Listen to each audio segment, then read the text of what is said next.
Hello friends, চলে এলাম আজকে তোমাদের কাছে আরেকটি দারুণ রেসিপি নিয়ে। তো আজ আমি বানাবো একদম অনুষ্ঠান বাড়ির মতন কাতলা মাছের রেসিপি। তো প্রথমেই আমি কিছু মশলা পেস্ট করে নেব। এখানে লাগবে আদা, কাঁচা লঙ্কা আর কিছুটা পরিমাণ পেঁয়াজ। আমি সব মশলাগুলোই পেস্ট করে রেখে দেব।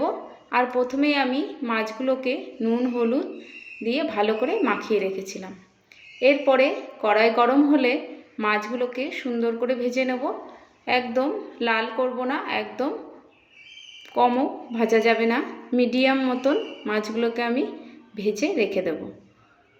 দেখো এখানে আমার মাছগুলো প্রায় ভাজা কমপ্লিট। এই রান্নাটিতে দারুণ একটা টেস্ট আসে, সেটি করতে হলে ভিডিওটি তোমরা পুরোটা দেখো। আর এখানে দেখো ওই তেলেই আমি গোটা গরম মশলা, সামান্য একটু গোটা জিরে আর একটা শুকনো লঙ্কা ফোড়নে দিয়ে দিয়েছি। এরপরে পেঁয়াজের পেস্টটা আমি দিয়ে দেবো। দিয়ে বেশ খানিকক্ষণ নেড়ে আমি আদা আর লঙ্কার যে পেস্টটা ছিল সেটি দিয়ে দিলাম। দিয়ে আবারও একটু নেড়ে নিতে হবে।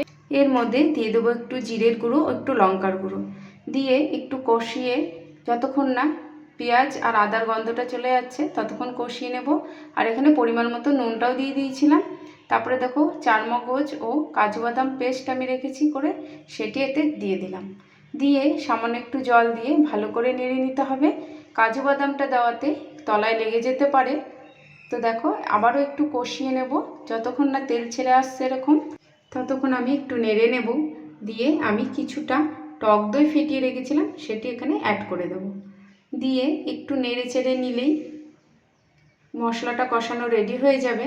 এরপরে আমি এর মধ্যে একটু মিষ্টি দিয়ে দেব। যেহেতু টক দই দিয়েছি তাই আমি একটু চিনি দিয়ে দিলাম।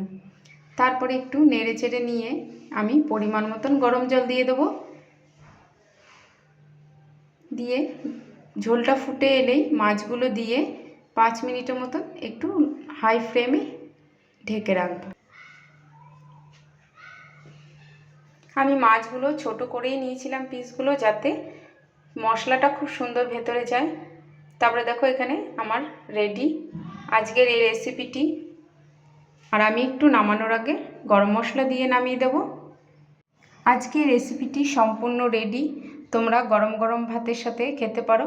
ভাতের সাথে সাথে পোলাও, রাইস সব কিছুর সাথে ভালো লাগে। কালারটাও দেখো কত সুন্দর এসছে। তো আমার রেসিপিটি সম্পূর্ণ রেডি।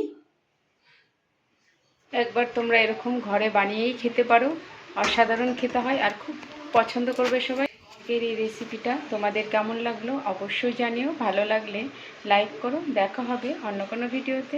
টাটা।